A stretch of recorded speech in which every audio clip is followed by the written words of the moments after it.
Hey everybody, Jordan Belfort here, author of The Wolf of Wall Street and creator of the Straight Line System.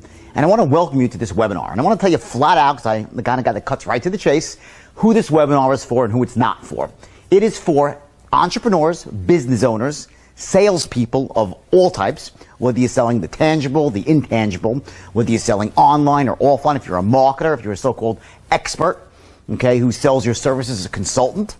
It's pretty much really anybody who wants to get ahead in life, who wants to make money, because the single most important skill when it comes to making money, bar none, is the ability to close the deal. And that's really what the straight line is all about. So let me just go into a couple of things here real quickly. Number one, if you want to learn to raise money in venture capital, if you have a business or an idea, you want to monetize that idea by raising money, so it's using other people's money versus your own, the straight line will show you how to do that. If you need to be a negotiator, and of course in any aspect of business you got to learn to negotiate effectively, the straight line will show you how to negotiate. And of course if you're a salesperson and you just want to close the deal, get into rapport, learn how to overcome objections, you know, how to give presentations that just keep people hanging on the edge of their seat. You know, there are certain words, certain magic phrases that we use here that literally just, you know, get someone to want to listen to you, to want to open up to you. And of course, to eventually want to buy your project. So that's really what this webinar is about. It's my best strategies here in about 1 hour, no more than an hour here. And I'm going to show you really the outline, a framework for how you close anyone who's closable. Now, this really is the beginning of a journey that I want to kind of get you on here, because I've created what I like to call the sort of the blue ribbon product I've ever created. It's called my 1-year mentorship program. And this really will introduce you to sort of the strategies and tactics and techniques that I really helped people all over the world learn to become literally masters in their field, whatever they do. So I want to really take you for the next hour on this journey with the straight line system, where I could show you literally 4 or 5 very powerful techniques that are going to allow you to make more money straight away. Like, these are things that literally just do them. You insert them into what you're already doing, and you'll start making more money because you'll be closing more effectively, negotiating more effectively, you'll be able to inspire other people more effectively.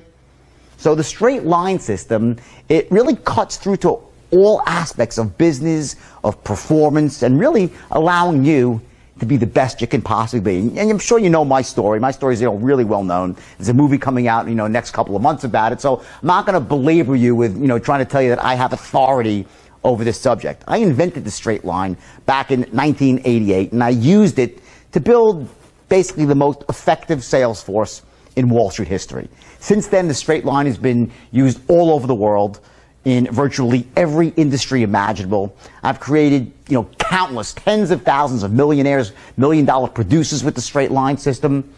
And I want you to understand this. There's one important aspect to the system, and it's called a good enough factor, meaning you don't have to be an expert with the straight line system to get results. Even a little bit of proficiency with it, and you'll see a dramatic change in your ability to get into rapport with people, to close the deal, to get referrals, to raise money for your ideas, essentially to just to influence people to do the things that you want them to do, so you can get what you want. Now, I give you one ethical warning here, is that the straight line system and what you're about to learn in this webinar is very powerful. And it can be used to manipulate people, to get them to do things they shouldn't do, buy things they shouldn't buy, and sometimes buy more of what they should buy. You know, they maybe should buy a little bit of what you got, but you want to sell them a boatload of what you got. Don't do that. I want you to learn to use the straight line system only at the highest ethical level, with the utmost integrity. This system will show you really how to get rich in whatever it is that you're doing by really making you the most effective you that you can possibly be. Okay? So again, I have this mentorship program that goes for a year, and it starts with this home study course I've created for the straight line system. But this is really an introduction to all that. It's going to show you in just 1 hour how to make more money at whatever it is that you're doing. And I challenge you to go through this hour and to take out a pen and paper, write a couple of these things down, and start implementing them immediately. And I promise you, you will see the results. Because this stuff just works, bottom line. It's not one of those things that you know, it's where it's like, you know, all touchy-feely inner game stuff. I'm a big believer of the inner game of success, you know, that our thoughts create actions and that lead to success. But I'm not talking about that stuff in this webinar. This is actual hard, core strategy. We know, what do you say first? What do you say second? How do you raise money? How do you get a better deal for yourself? How do you, get into rapport in a way where people they just like you and they trust you and they feel comfortable with you? What do you say when someone gives you a compliment? What do you say when someone's pissed off at you? How do you take whatever is thrown at you and, shift that, take the energy, absorb it, and then shift it back in a way that empowers the other person and allows you to get what you want in life? That's really what the straight line system is at the highest possible level. So again, take out a pen and paper. I want you to really, focus in on this webinar. It's under an hour, so take the time. You owe it to yourself. You owe it to your family. You owe it to the lifestyle that you deserve. Because at the highest level, the straight line, what it really is, it's almost like the gate opener, or I used to call it back in the day, the great equalizer.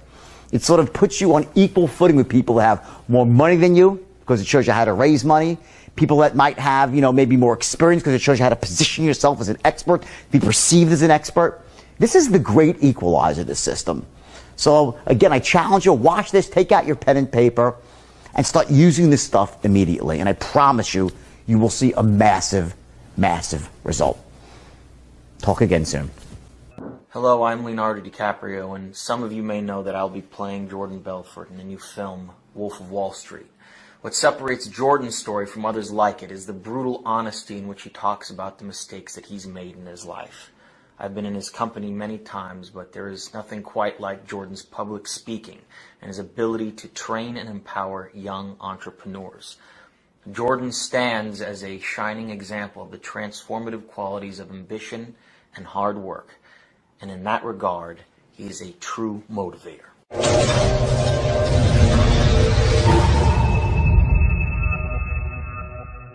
Hey, Jordan Belfort here, author of The Wolf of Wall Street and creator of the Straight Line Sales and Persuasion System. In this video, I'm going to be teaching you the basics of the straight line system, which is what I've been getting paid massive sums of money to teach to large multinational corporations all over the world, and to entrepreneurs and business owners, and of course to individual salespeople as well, and brokers, agents in pretty much every industry imaginable, whether it's stocks, real estate, insurance, logistics, pharmaceutical, banking, telco, and those are just to name a few. And I also teach the straight line system to everyday people, the so-called moms and pops of the world, who've wanted to become more effective communicators in their lives, and negotiators and influencers and persuaders. Basically, they want to become more effective salespeople at the end of the day. You see, selling is everything in life. Either you're selling, meaning you're influencing, you're persuading, or you're failing. Either you're selling people on how your ideas make sense, your concepts make sense, how your product makes sense. You're selling your kids to make their beds, do their homework, on the value of their education, on doing the right thing. See, it doesn't matter what line of work you're in, whether it's business or personal. You're always trying to convey your thoughts and your concepts in a way that connects with another human being and empowers them, but also gets you what you want in life too. That's what ethical sales and persuasion is truly all about. That's exactly what this video is all about as well. It's about empowering you to make more money at what you currently do so you can have more freedom to live the life you truly want to live. And so many people don't really have that freedom. In fact, they spend so much time trying to make a living that they have no time to design a life. And to me, that's not really living at all, especially when it doesn't have to be that way. So let me just go through 3 quick things here before we cut to the live footage to give you a bit of context here. Now, number 1, the live training I chose for this was one that I did for internet marketers. But don't be distracted by that. It's totally irrelevant. See, the straight line system applies to every industry and to every job function in it. In fact, even if you're a mute, and I hope you're not, you still have to communicate. You'll do it through writing, or maybe you'll do it like Stephen Hawking does with his eyeballs, right? But either way, what you're going to learn about the straight line system is that, at its essence, it's a communication strategy for both verbal and nonverbal communication, including body language, tonality, and writing. So it applies to everything, to any situation of influence or negotiation or persuasion, selling. This is going to elevate you to an entirely new level of proficiency, and you're going to feel empowered because of it. Second, I want you to be prepared to hear just a little bit of profanity in this training. See, I grew up in New York and then spent half my life on Wall Street, where the word fuck is about as common as the word the. Okay? And it comes with kind of a habit, but also the reason I do curse is actually to get my point across in a way that invokes an emotional response, so it has a greater impact on you when you remember it. Okay? But still, since you may have invited me into your living room right now, please make sure there's no one around who you don't want hearing a couple of F-bombs flying through the air, okay? It'll make me feel better. Now, third, if you find yourself wondering why there are these large red balls on the video at the back of the stage with the words, "Buy my shit" written on them, well, it's because the convention was being run by a man named Frank Kern, who's not only one of the top internet marketers in the world, but he also happens to have an interesting sense of humor. In this case, he figured that rather than putting any subliminal buying messages on his stage, he'd go the exact other way with these "buy my shit" balls, which was actually kind of funny, although maybe you had to be there. Either way, let's cut to the live footage now and let the learning begin. And I'll see you on the other side. Most of the people that I deal with, they lack this skill. They're not closers, they're not influencers, they're not salespeople. And I have to tell you this, some people think sales is a dirty word. Selling is everything in life. Either you're selling, meaning you're influencing, persuading, or you're failing. Either you're selling someone on that your ideas and concepts make sense, your products make sense. You're selling your kids to make their better, do their homework. Doesn't matter what line of work you're in with your children, your spouse, you're always influencing and conveying your thoughts, your concepts, and trying to do it in a way that connects with another human being and empowers them, but also gets you what you want in life too. That's what influencing is all about. And I will tell you that you might have heard this from other places, that there's a force inside of you, and once you unleash that force, you can accomplish anything in life. It's a cliche. It's a cliche. But here's the deal. There actually is a force. And the way you wake it up is by influencing one person first. And who's that? You have to convince yourself that you are the shit, that you have everything it takes to achieve massive wealth and success. And if you don't have one specific skill set here, if you lack a specific skill, you fucking go out and get it. You perfect it. There are two types of people in the world. I'll tell you exactly who they are. You have people on one side who have reasons. And there are some people in this room that are reason people. They tell you all the fucking reasons why they can't become successful, why they can't get what they want in life. There are those people in this room. If I give you the greatest idea in the world, the greatest opportunity, you'll say, well, I got to travel somewhere, or it's going to cost me some money to lay out, or then I have to drop what I'm doing now, or put an extra 3 hours with, neglect my kids. I'll give you an example. I was getting a massage. I stayed, the Del Coronado Hotel? Right? The beautiful hotel. And I went there. It was my 2-year anniversary with the woman who I'm going to marry this year. Grace, she's in the back. Ann. Say, hi, Ann. Okay? So we're there. We're celebrating our anniversary. So we're getting massages. Okay? I'm getting a massage, and of course she starts to ask me questions. What do you do? So I told her what I do. She says, oh my God, I'm an entrepreneur. And she tells me some detailed story about how she has this business where she takes these shirts, and they're healing shirts. She puts like stones on them or something, right? And they and go for your chakras, like the 7 or 10 chakras, whatever it might be. I'm not an expert in this stuff. She's telling me the whole thing. Like, wow, good. Sounds really good. Whole thing, right? I said, so how many shirts are you selling? Oh, none. No, I'm not selling any yet. I'm like, well, why not? She says, well, I really don't like to sell. I'm like, I said, okay. I said, so what do you do? She said, well, I got all these shirts made, and they're in my house, and it's really unbelievable. I have a website I'm launching. I'm like, what, right? I said, she goes, but I have someone who can sell. They're a real estate person, but they're busy right now. They're going to stop their real estate soon and start. And what I heard, now just to cut it short, for 10 minutes, I heard all the freaking reasons why she couldn't actually go out and start the business. She didn't say, when she said I couldn't sell, she goes, I'm just not a salesperson. I'm not like that. That's a load of crap. That's a loser's mentality. Sales, influence, persuasion, it's an entirely learnable skill. And in case you haven't noticed, Frank is a fucking master closer. He's a follow-through guy that just gets shit done. And he's got the vision too. So here's the deal. In order to achieve mastery in business and in life, especially with money and success, you need to understand this, that you have two worlds that you need to operate in. You need to operate, firstly, in the inner world, which is what goes on right between your ears, right here, the inner game of wealth and success. And I want to talk about it in terms of persuasion. I said before, the first person you have to persuade is who? Yourself, right? Fair enough. Now, there are certain basic concepts that you've probably heard before in terms of the importance of being able to manage your state. Raise your hand if you've heard that before. State management. Important, right? Okay. This goes back, state management, to the beginning of time. before gladiators, in the movie The Gladiator, he bends down and he picks up some dirt and starts rubbing it in his hands and gets himself into a state for war, to get ready to fight. Every time in that movie he has an anchor he's firing off. He puts dirt in his hands. Indians would put war paint on their face to get themselves into an emotionally charged state. So I didn't invent state management here. What I'm telling you is this: it's fucking crucial to be able to trigger the right state in the right moment for influence, persuasion / sales. There are 3 states that you need to trigger when you want them. Not always, but in the key moments when it really matters. When you pick up the phone, when you get that first moment face to face, you have to be in the right state. So I'm going to show you some ways to do that and what those states are. Next is your beliefs.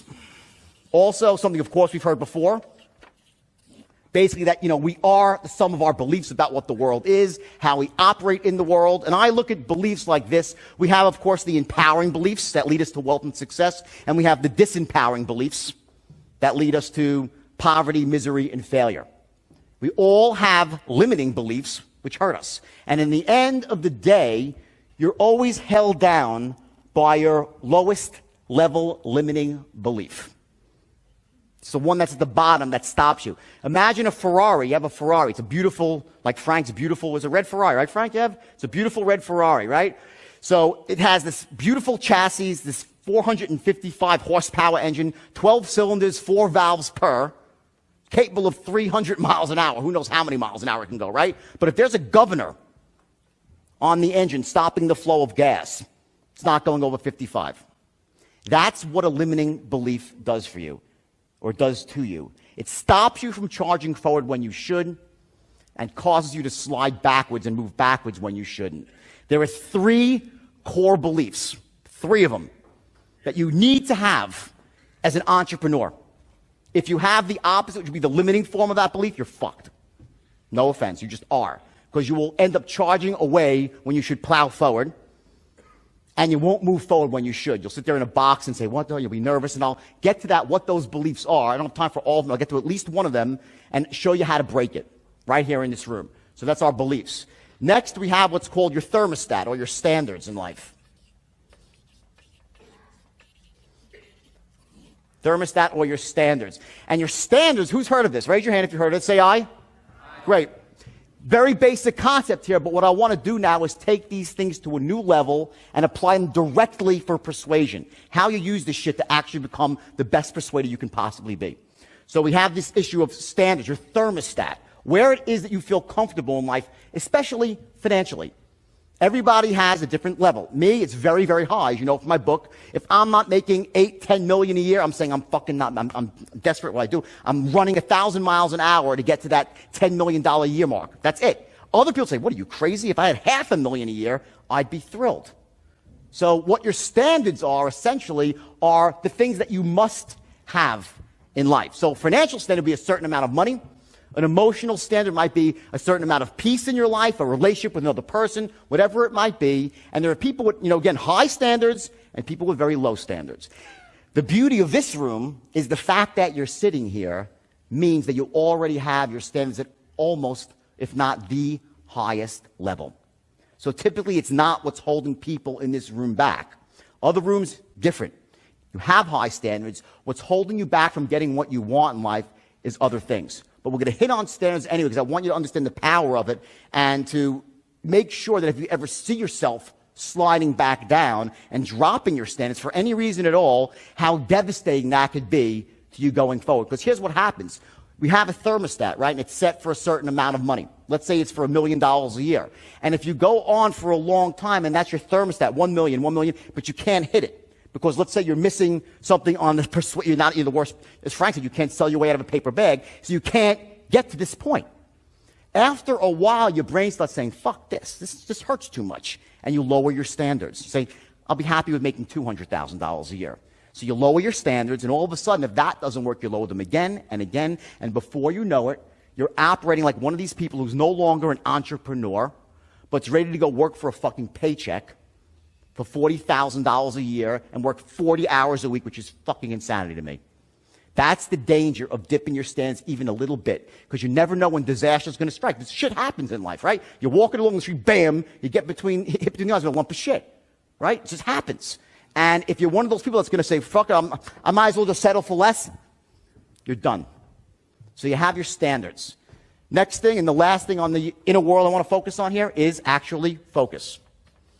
And when Frank is focused on overwhelm as being the number 3 reason, okay, what I want to show you and share with you in terms of a strategy and through stories and metaphors, which are very powerful, is the power of having a laser-guided focus on where it is you want to go versus what it is you're afraid of in life.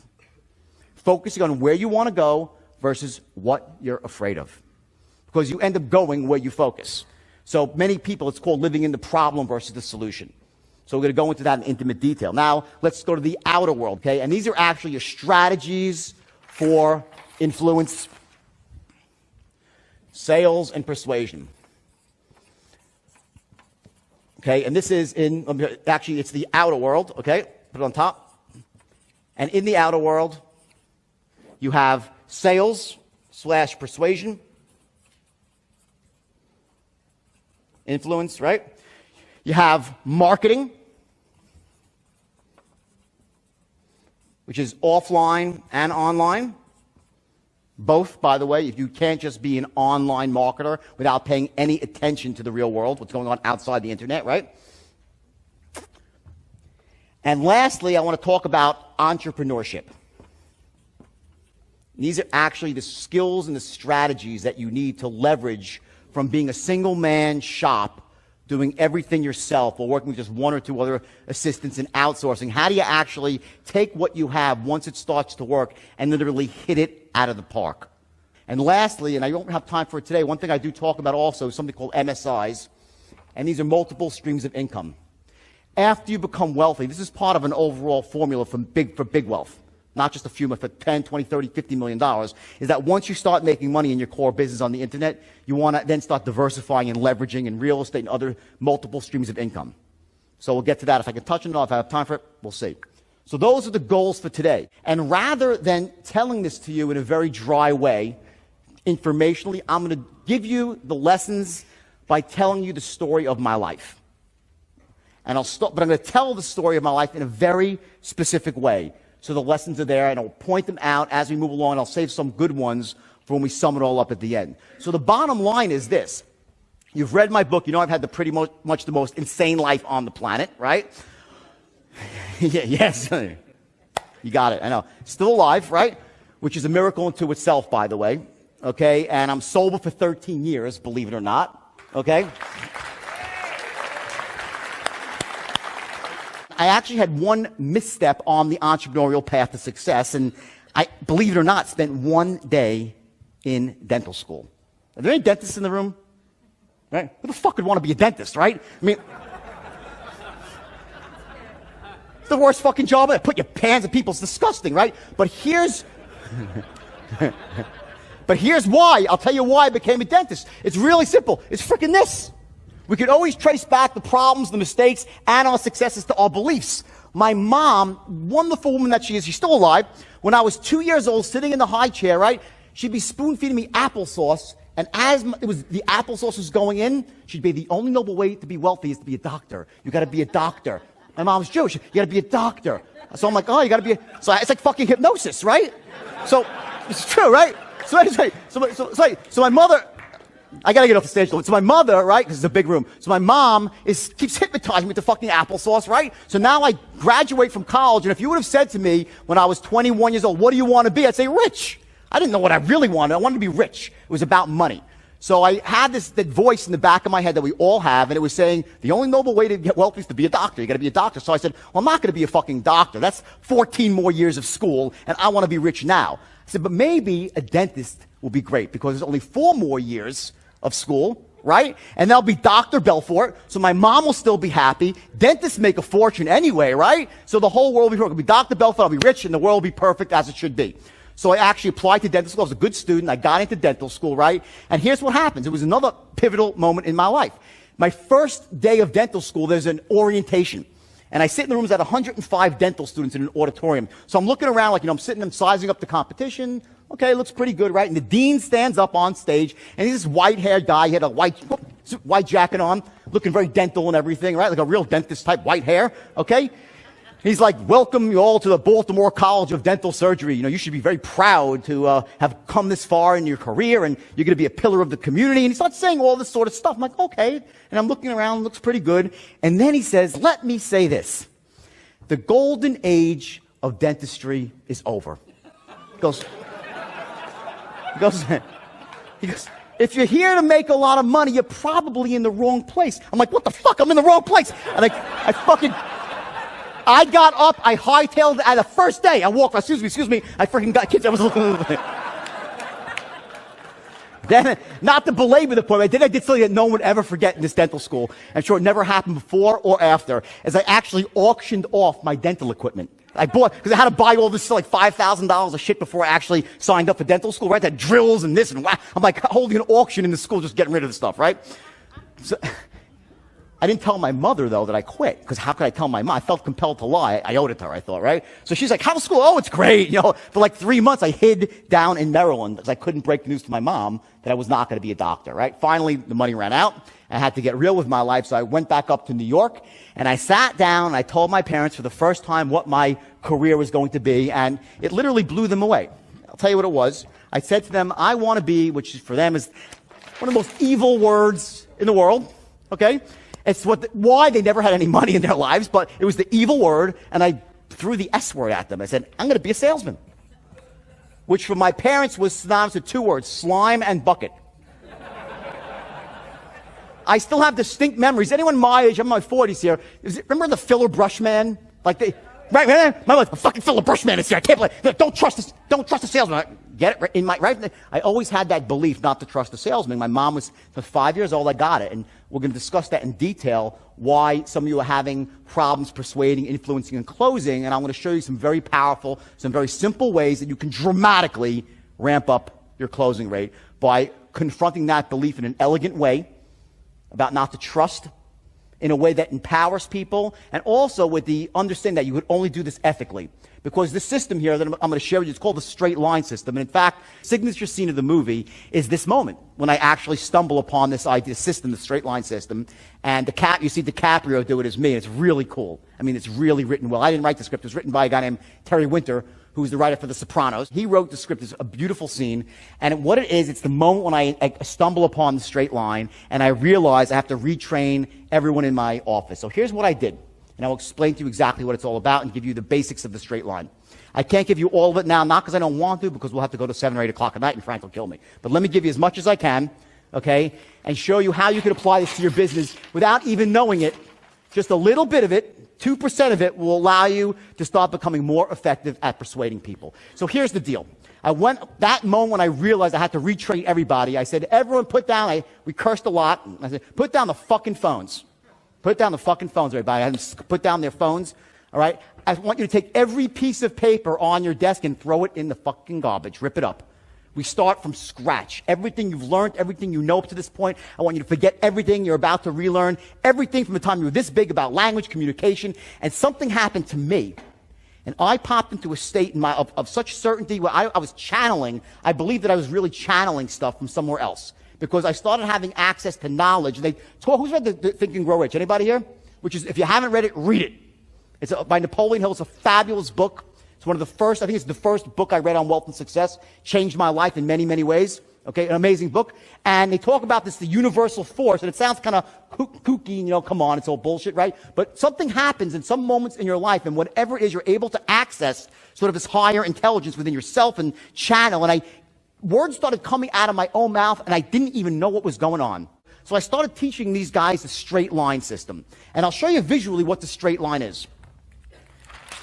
I called it the straight line because out of sheer frustration, like every morning I'd give a meeting for about an hour. And every afternoon I'd give another meeting for about an hour and a half. Every day for 5 years. As the firm started with 12 people and grew to thousands. And imagine a room about twice the size of this, packed from front to back with desks, okay, people banging away on the phone, pacing around. It was absolutely insane. You walk in, you're like, holy shit, is this an alternative universe? That's what happened ultimately. But in the beginning, it was 12 guys, okay, and trying to explain to them, like, I was like, don't you fucking, I was killing me inside. Like, they weren't getting it. I said, every sale is the fucking same. They're like, what? Like, every sale is the same. Every encounter, every negotiation, every sale's the same.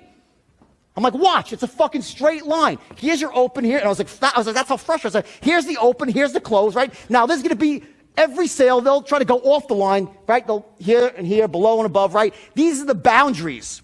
You will not allow the encounter to go outside the boundaries. And that is called what? Controlling the sale. At the essence of effective communication, at the essence of influence in your business right now, once you learn to control the linguistic encounter, you will be shocked at what will happen. So I taught them, number one, to control the sale. Here's the perfect sale where they agree with everything you say. From the first word you utter, they're on board with you. They're saying yes to every question you ask. Perfect sale. How often does that happen? Not too often, right? So what happens is the customer has a tendency, the prospect, to go off the line. They want to go off the line. You want to keep them on the line. What you have here, between here and here, is your healthy boundaries of where the sale can go. As long as the sale stays within these boundaries, you're in control. If it goes outside the boundaries, you're out of control. In the boundaries, there's two things that you're doing. Number one, you're establishing instant massive rapport through tonality and body language. And number two, using that rapport to gather intelligence, to find out what the prospect truly needs, what his true desires are. Because here's the deal. Remember I said those three things, what are they? Sharp as attack, or sharp as attack, enthusiastic, and what else? Expert, you feel. Those three things, right? But why? What is the higher purposes? What it really means is this. What this all rolls up to, one thing is that you are a person worth listening to. And taking it one step higher than that, because you're someone who could help them achieve their goals. You could help them get what they want. That's why these three things are so important, because they chunk up to a higher purpose, which is that you're a guy that can help them, or a girl who can help them get what they want in life. If they don't think you can help them, they're not going to want to talk to you. So imagine this. Here you are in the early portions of any, not just a sale, whatever encounter it might be, and whatever you're trying to influence, right? And if you let the sale go out of control, what are they saying to themselves? He ain't a fucking expert. They know. They know. If they start to control the encounter, they know that you're a novice. The idea is to be able to allow them to speak, because you want to find out exactly what they want, what their goals are, but you need to contain that within these boundaries. And as long as you're within these boundaries, you're in control. If you cross over, you go to fucking Pluto. I'll give you an example. People think that rapport is like if the guy starts talking about hunting in the countryside, you'll spend an hour talking about fucking hunting, right? I've heard some phone calls when the guy goes, oh yeah, well, they're talking about a trading system, right? This internet-based trading system, right? And back and forth it goes, and the guy's qualifying the guy to see if he has money or whatnot. He goes, so how long are you think about becoming a trader for? And the guy says, oh, about a year or so, and I have this place up in the countryside, up in northern England, and so on and so forth. And the guy's like, oh, really? Oh, my God, I love hunting. I always go for, and they start talking about fucking hunting. For like 10, 15 minutes, they're talking about hunting because the salesman thinks that's how he's getting rapport. Bullshit. There's no rapport there. The guy knows you. If you have all this time, what does that mean? You ain't that busy. You're not an expert. On a different level, car sales. I had a bug up my ass. I wanted to buy a Porsche Panamera. You know that car, the Porsche? Four-door Porsche, right? So my girlfriend and I, we go out to buy a Porsche, and we're done. We're buying the Porsche. We're ready to write a check for the Porsche. We go to a dealership. The fucking bastard wouldn't sell us a Porsche. They wouldn't sell me a car. It was the worst salesman. I said, I didn't come in saying, I drove in a BMW 750. I got the money, so he knows I'm qualified, right? I said, I want to buy a Porsche. He said, well, let's take one for a test drive. I'm like, what? He broke my pound. I'm like, what? Test drive? I'm like, okay. I wanted to buy, I didn't say I want to take a test drive. I said I want to buy the car. He made me take a test drive. We go back. I'm not exaggerating. He starts talking about everything but getting me the freaking paperwork. Finally, after an hour, I'm so pissed. My analyst is getting out. We left. said, let's go, we're going to buy a Range Rover. I'm not buying a Porsche. He's an asshole. We're buying a Range Rover. So we go down the road to the Range Rover dealership. I walk in now, it's a really smooth talking salesman. He's, hey, ho, how you doing? He's bouncing around. I'm like, all right, this is more my speed at least, right? I said, I want to buy, sit down behind here. So we start talking, you know, my daughter's with us too. My 16-year-old daughter, he's trying to be nice to my daughter. So then we start going. I said, I want this Range Rover, like black preferably, whatever. He's like, okay, great. And then I see a picture of his son, who's obviously a basketball player, like high school player, right? And he's shooting a basket. So I just say, oh, it's pretty cool. Your son's a ball player. I'm bored. He kicks it. Oh, my God. My son. Let me tell you about my son. 30 minutes later, he's talking about his fucking son. About Michael Jordan signed a basketball for his son. He's felt no less than 20 minutes. I'm sitting, I'm like, what the fuck is going on? My daughter's looking at me. This guy's crazy, right? This is a salesman. Okay? Fine. I said, you know what? Can you send me the quote, email me the quote. And I walked out. And I never bought the car. I drive a BMW, a 750i, for a reason, because the woman who sold to me is the best fucking salesperson in the world. She's this big. Her name is Nita. Okay? She's the #1 BMW salesman in the world. She works at Beverly Hills BMW. This woman, you walk in there, she, okay, hi, blah, blah, blah, blah, blah. You can't understand a word she's saying, but for some reason,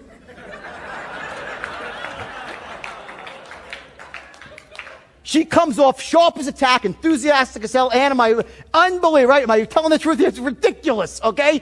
And Anna, she's an expert in her field, and all over, plastered on the walls is #1 BMW salesman with new.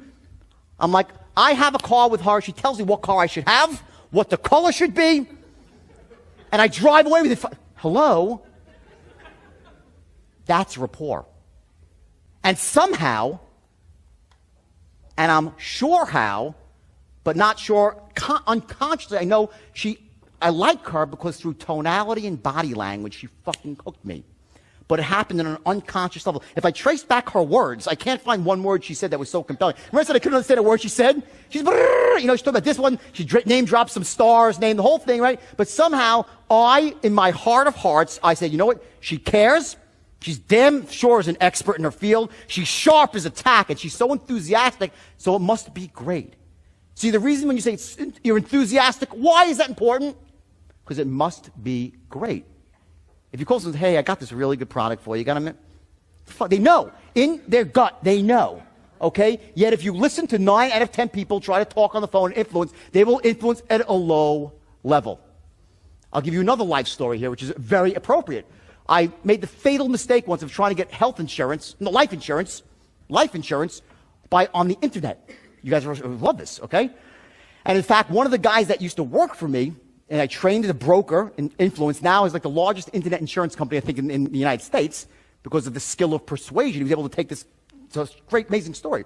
So I go for life insurance, and that instigates a callback from some girl who sounds like she's 21 or 22, and she's the driest human being on the fucking planet, okay? She's like a robot on the phone. So now I'm leaving for Australia. It's like 8 months ago. I'm going to Australia on a different tour to speak. And she's like asking me all these questions. Your name, something like Jordan Belfort, you know, your social security number, how old are you? So then she says, after like the 10th question, and she's so monotone that I'm tuning out, right? She says to me, have you ever flown a plane before? So I'm like, well, an aircraft. I said, no, I've never flown a plane, but I've flown a helicopter. You know? And I said, that's it. So she goes, okay, so the answer is yes? I said, well, yeah, the answer is yes. So she's, okay, have you ever flown a biplane? I said, no, I've only flown a helicopter. She goes, so the answer is no. I said, the answer is no. She goes, have you ever flown a crop duster? I'm like, no, I've never flown a crop. What the fuck are you talking about, right? I'm starting to get a little agitated, right? So now I get myself pacing back and forth, right? She goes, have you ever flown for the Navy? I'm like, what? No, I've just flown it. Listen, I pushed the fucking thing over the side of my yacht when I was sinking, okay? All I've flown is a helicopter. That's it. Haven't flown in years. She's like, hold on a second. I'm like, oh shit, she puts me on hold. I'm like, she's going to hang up on me, this bitch. I'm really pissed. I got to go to Australia. I'm really pissed, all right? I think she's going to hang up on me, all right? So now I'm sitting there fuming back and forth. She comes back on the phone, okay? She asks me literally 10 more questions of like spy planes. I'm not kidding. Spy planes, all the sorts of planes. I never heard of so many planes in the world, all right? Then I'm ready to freak out. She's like, all right, we're done with that question, all right? This woman's what I call a duck. There's ducks and there's eagles. Like ducks in the world, like these customer service, low level, with low standards, and they have this duck-like mentality. Quack, quack, quack. They walk around waddling and fucking shit. You know those people? They work in motor vehicles mostly, right? Okay? And like, wow, I can sense the bill growing on. I can see the bill getting longer. I'm like, wah, wah. I'm like, listen, lady. I mean, she's like, hey, next question. Have you ever used recreational drugs? I'm like, oh, shit. I'm like, here we... Fuck. I'm like, yes, everything, massive quantities. You happy? She's like, hold on a second. And she puts me on hold again. Now I get really pissed, okay? So I'm pacing, I'm cursing on my breath, right? And my aunt walks in the door shop. So I'm like, it's your fault. You told me to get life insurance. She's like, calm down. You're losing your state. I'm like, I want to be angry and pissed off. This is exactly. So now I'm pacing back and forth and I'm livid, right? She gets back and she goes, okay, how much cocaine have you? I said, mountains of it. Enough to do a ski jump off of. I smoked it too. You happy? She's like, so the answer is yes? I said, yeah, yes. Just, have you used marijuana? Pounds and pounds of it. Hash oil, everything, mescaline, you name it. I said, she goes, hold on. She puts me on hold again. I'm fucking freaking. I go back now, I'm freaking out, right? I'm like telling him, I'm going to kill this girl. It's your fault. You told me to get blame, right? I get back on the phone. She gets back on the phone. She goes, okay, have you ever done methamphetamine? I'm like, I said, listen, lady, you're fucking crazy. I start freaking out. All of a sudden I hear, and she starts crying on the phone. So I'm like, oh shit, I made this poor woman girl. I said, whoa, stop, I feel bad now. I'm like, stop. So, because, one of the things I'm driving at is A, that she's a freaking duck, whack, whack, whack, right? All right? And also that my state of anger, I was able to hurt someone by being angry, and I got myself into an angry, pissed off state, so I negatively impacted everyone around. When you're influencing somebody, there's a saying, you catch flies with honey, not vinegar, right? It's the truth. Okay, when the key to state management and influencing 3 states you need to learn to trigger at will. Certainty, clarity, and conviction. The 3 states. The way you do it, and those of you who've been through any NLP training, okay, the easiest way, the most surefire way is through anchoring. Okay, I can't do it right. I don't have time to do it right now. If I could, I would. Just don't have the time to do it. But the important thing to know is that I have taken anchoring for myself, my own life, to a different level through sense of smell. And I actually add smells. Frank freaked out when I walked. He goes, what the fuck are you doing? I said, because I took a snort of, not cocaine, but I took an actual, I've associated certain smells with states I want. It's the most powerful. And I show you how to do that in the longest time. I just don't have time here, but it's incredibly powerful because nothing brings you back to a state like your smell. It's like a whole new level of anchoring. And once I did that, it's really, really empowering. So anyway, that's why state management is so important. Certainty, clarity, confidence, courage, the C's, right? Super important, right? So anyway, now I change my state, and I start saying, look, woman, I'm so sorry, ma'am. Come on, I tell her my life story. Next thing, she's laughing. And we end up finishing the call, and that was great. Of course, I got rejected for the fucking insurance. Anyway, who would insure my liver, right? But there are ducks everywhere. And I want you to nail this into your psychology here, because if you ever see yourself in a moment taking on a duck-like mentality, this sort of impossibility notion of what can't be done, you can't influence when you're a duck. Eagles are the ones who can influence. So here's the thing. So here's the idea with influence. Ready? The idea with the straight lines who's read Sun Tzu? Sun Tzu, the Art of War? Every battle's won before it's ever fought. Right? So that's the straight line. The idea is before we go into the encounter, before you call up an affiliate, before you make any move to influence, A, of course, know what your outcome is, but also know the things that you need to accomplish in the other person's mind to get them to say yes. There's only a few things. Notice, to influence somebody, here's what has to line up. There's 3 things. Number one is that they love your product. They have to love the product on both a logical and an emotional level. Logic alone is not enough to close a sale, and without logic, you get buyer's remorse and people cancel. You have to develop an airtight logical case and an airtight emotional case of why they should love your product. When you read a well-written sales letter, I read them, I'm like, I see exactly. It's very simple. They convince you the product makes sense for you in your own life, and the emotional side of it is that you see yourself using the product in the future and feeling good. It's called future pacing. That must occur.